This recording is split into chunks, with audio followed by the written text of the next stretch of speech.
Hi, it's Amélie. Today we're going to talk about where to breathe.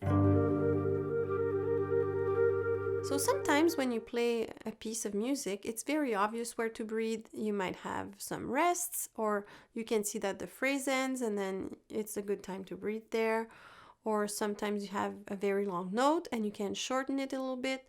The important thing is that the notes start where they're supposed to start. If you shorten a note a little bit at the end to breathe, it's okay.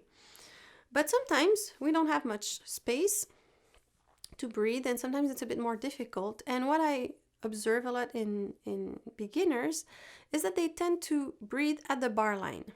Because a bar line is a very strong visual cue, we tend to associate it to stopping. But the bar line is not telling us to stop.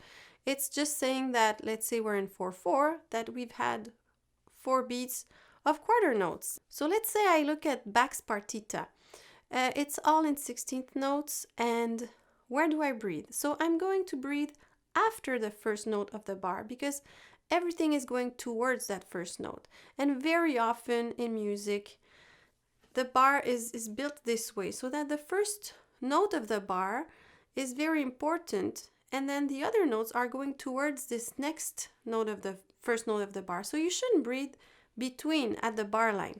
So I'll play the Bach's partita and I'll breathe at the bar line. So you can hear that it's breaking the phrase. It's not going towards what it stops just before it gets there.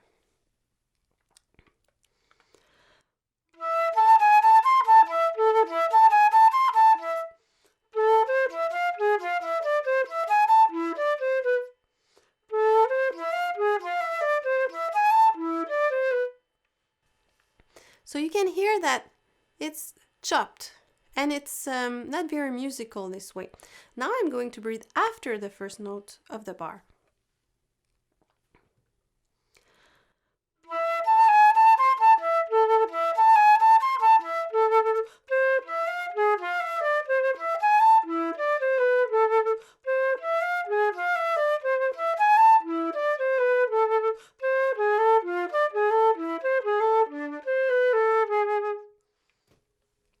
So you can see that it was going towards that first note.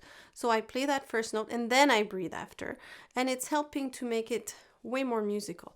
Of course, you don't have to breathe every bar if you don't need to.